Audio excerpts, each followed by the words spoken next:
महाराज जी, बहुत सारे साधक ऐसे आते हैं जिनको 1 साल हो गया, 2 साल हो गया, उनका प्रश्न ये रहता है कि अभी तक वो अनुभव चाहते। 1 साल 2 साल, हम कह रहे 1 मिनट में अनुभव हो जाए, लेकिन तुम्हारी स्थिति तो बने। अब तुम 2 4 माला इधर किए हो, इसके बाद विषय सेवन भी कर रहे हो, संसार के राग रंग का भी, तो आप क्या समझते हो गंगा नहाया नाली में कूद गए तो आप पवित्र हो गए क्या? समझ रहे हो? एक बार गंगा नहाया, पवित्रता की सुरक्षा कीजिए, अपवित्रता ना होने पावे तो तुम्हें महसूस होने लगेगा मैं निष्पाप हो रहा हूं। लेकिन गंगा भी नहाते हैं और गंदी नाली में भी कूदते हैं, फिर क्या अनुभव होगा? 1 साल क्या तन्मयता पूर्वक भजन किया? हम 1 मिनट की बात कर रहे हैं, 1 साल तो बहुत होता है। 1 मिनट सर्व तो भावेन, परमात्म चिंतन में डूब जा, 1 मिनट में आनंद मिलने लगेगा। लेकिन 1 मिनट तो मन को संभाल नहीं सकते। ईमानदारी से देखो, 1 मिनट लक्ष्य में मन को नहीं लगा सकते, 1 मिनट देह का विस्मरण जागते हुए नहीं कर सकते, और कह रहे हो 1 साल से भगवत। महाराज जी सीधा आते हैं, लीला दर्शन नहीं हो रहा। लीला दर्शन भगवदार, हाँ ये सब जो मनाया सो इंद्रियों का विलास चल रहा है, लीला दर्शन। शांति अभ्यर्थ कालत्वम विरक्तिर्मान शून्यता सा बंदा समुत्कंठा नाम गाने सदा रुचि आसक्ति तद गुणाख्याने प्रीति तद वसति स्थले। अभी लीला में प्रवेश हो जाएगा। शांति, तुम्हें थप्पड़ मारे, कोई गाली दे, तुम्हारा अपमान करे, तिरस्कार करे, अंदर कोई हलचल नहीं, और उसका मंगल करते जे अनुसहन निंदक तीनों पे अनुग्रह क्यों। भगवान करुणा में तुम्हारे को सद्बुद्धि दे, तुम स्वस्थ रहो, कभी तुम्हारा मंगल ना हो। लीला दर्शन के लिए योग्यता शांति, बिल्कुल किसी भी तरह की कोई हलचल नहीं। जैसे अपनी जबान से, जबान जो है दांतों से कट गई, किसको हम साप दें, किसको हम पीटे है? ऐसे ही जब कोई हमें पीटे, हमें गाली दे, हमें अपमान करे, हमारे अंदर ऐसे ही निर्दोष दृष्टि बनी रहे, वो पहला लक्षण शांति। अव्यर्थ कालत्वम, 1 सेकंड भी कभी अपने इष्ट गुरु से विमुख नहीं, हर समय तैल धारावत भगवत चिंतन चल रहा है। अव्यर्थ कालत्वम। विरक्ति, संपूर्ण भोगों से वैराग्य। वैराग्य, भोगों की उपस्थिति में भी भोगों की इच्छा ना होना, उसे वैराग्य कहते हैं। भोगों की इच्छा होना पर भोगों का त्याग करना परमार्थ के लिए, उसे त्याग कहते हैं। भोग ही नहीं है, भगवत स्वरूप है ये उपरति। भोगों की उपस्थिति में भी भोगने की इच्छा ना होना, उसे वैराग्य कहते हैं। विरक्ति है मान शून्यता, किसी भी तरह के कोई मान सम्मान की गंध भी हृदय में न रह जाए। मान शून्य। आशा बंदा, दृढ़ आशा मुझे भगवान की प्राप्ति होगी। समुत्कंठा नाम गाने सदा रुचि, उत्साह पूर्वक निरंतर नाम गुण कीर्तन लीला गायन लीला चिंतन का अभ्यास किया जा रहा है। समुत्कंठा नाम गाने सदा, आसक्ति तद गुणाख्याने, अपने आराध्य देव की चर्चा करने में आसक्ति हो, और प्रीति तद वसित थले, जहां हमारे गुरुदेव, जहां हमारे आचार्य, जहां हमारे इष्ट विराजमान है, उनकी जो लीला भूमि, उसमें परम प्रीति हो। अभी ये लक्षण आ जाए, लीला चिंतन में आने लगेंगे। पर अभी एक गाली दे तो बर्दाश्त नहीं होगी, थोड़ा सा भी हानि हो जाए, अनुकूलता को भगवत कृपा मानने वाले, प्रतिकूलता को भगवान के प्रति नास्तिकता का भाव लाने वाले, ये लीला प्रवेश से अनुभव ऐसे तो होता तो बड़े बड़े महात्मा जन जो आजीवन भगवत आराधना करते हैं तो साल 6 महीना में सब हो जाता। ऐसा नहीं हो सकता, हम कह रहे 1 मिनट में हो सकता है, पर वो तन्मयता तो आवे। जन्म जन्मांतरों से बिगड़ेल मन जो विषयों में जा रहा है, उसको समेट पाओ, एक जन्म में भगवत प्राप्ति कर लो, बहुत बड़ी बात है। उसको समेट कर लो। अगर कहा जाए कि जैसे ध्रुव जी ने 6 महीने में कर ली, तो पूर्व में कौन सी साधना की आपको पता है? कितना समेट चुके आपको पता है? प्रहलाद जी कितना कृपा पात्र समेट चुके पता है? तो हम किसी की अवस्था या वर्ष में नहीं देखते, स्थिति देखते हैं। आप कितना समेट गए, आप कितना अपने स्वरूप में आ गए हैं, कितना देह भाव से रहित है, तभी तो इसका लाभ होता है। यहां सब कुछ देह के अंतर्गत हो रहा है, और बिना देहातीत हुई स्थिति नहीं आती, चाहे ज्ञान में हो और चाहे प्रेम में हो। प्रेम में पांचों भूले देह सुधि, छठे भावना रास की, तब पावे रसरीत स्वामी श्री हरदास की।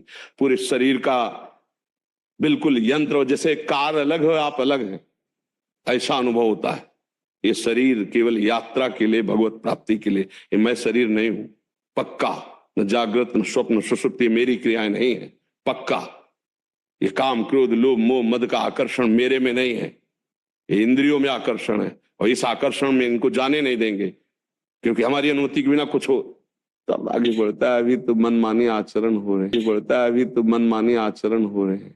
महाराज जी फिर तो ये बहुत कठिन लग रहा है महाराज। हाँ, कठिन अपने तैर कर जाने में कठिन, गुरु कृपा में कुछ नहीं। मोक्ष मूलम गुरु कृपा, समझ रहे हो? गोदी में लेके पहाड़ चढ़ने का जिसको अभ्यास है उसको लेके चढ़ जाएगा, तो जो गोदी में उसको क्या परिश्रम। इसीलिए तो गुरु कृपा कहा गया है। ध्यान मूलम गुरु मूर्ति, पूजा मूलम गुरु पदम, मंत्र मूलम गुरु वाक्यम, मोक्ष मूलम गुरु कृपा। बस गुरुदेव की आज्ञा में चल ले तो हम नहीं चढ़ सकते, लेकिन गुरुदेव हमें चढ़ा देंगे। इसीलिए तो आए, वो स्वयं भगवान गुरुदेव रूप में आए हैं हमें परम पद प्रदान करने के लिए।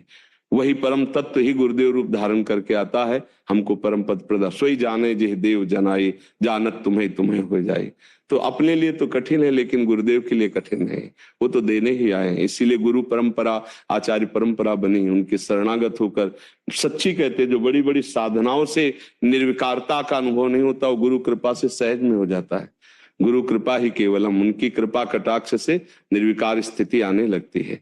गुरु साक्षात पर ब्रह्म, पर ऐसा भाव बिरले की होता है। गुरु तो लाखों बनाए, लेकिन गुरु की मानने वाले कोई बिरले होंगे। गुरु को मानने वाले लाखों मिलेंगे, लेकिन गुरु की मानने वाले, गुरु के वचन मानने वाले तो कोई बिरले होंगे। समझ पाए? तो गुरु के अंग संग रहने से ही कृपा अनुभव आती है, जैसे कोई नहीं, गुरु के वचन का पालन करने से। अंग संग सेवी होने पर भी अगर आज्ञा का पालन नहीं करता तो बिल्कुल वो, उसको ना ब्रह्म बोध होगा ना भगवत प्रेम होगा। और गुरु की आज्ञा है कि लाखों कोस दूर रहो और हमारी आज्ञा पे चलो, तो वही हो जाएगा। अगर अंग सेवी है और आज्ञा का पालन करता है तो क्या कहना है।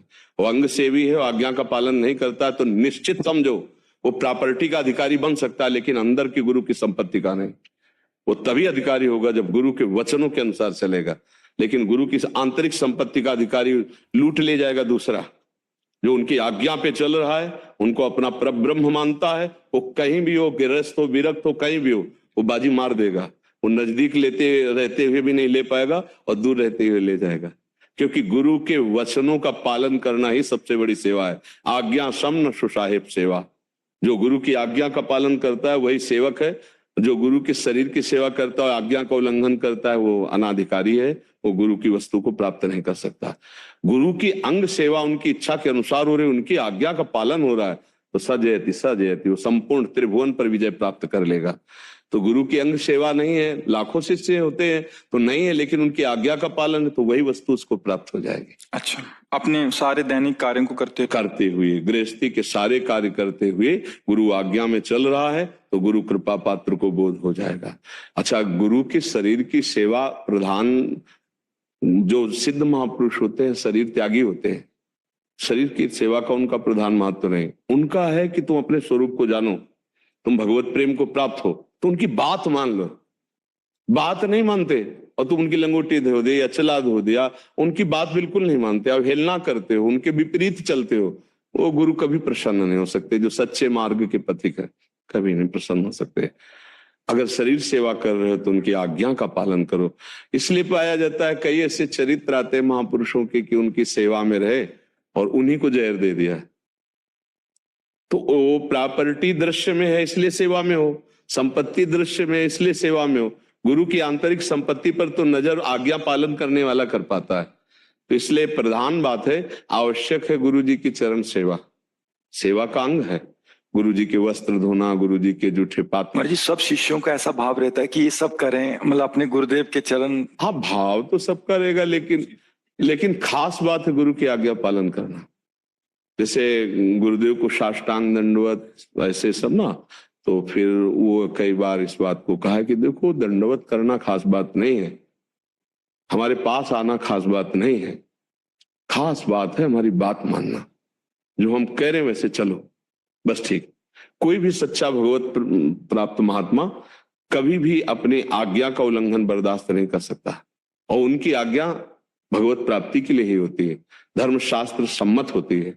शास्त्र आज्ञा का उल्लंघन, गुरु आज्ञा का उल्लंघन, तो कोई भी गुरुदेव प्रसन्न नहीं हो सकते। पैर दबाओ आप, रबड़ी रसगुल्ला और कपड़ा लत्ता, ये तो सब पार्थिव वस्तु है, कोई गुरु इन पर प्रसन्न थोड़ी होगा। वो तो प्रसन्न होगा अपनी आज्ञा का पालन करवाने के लिए।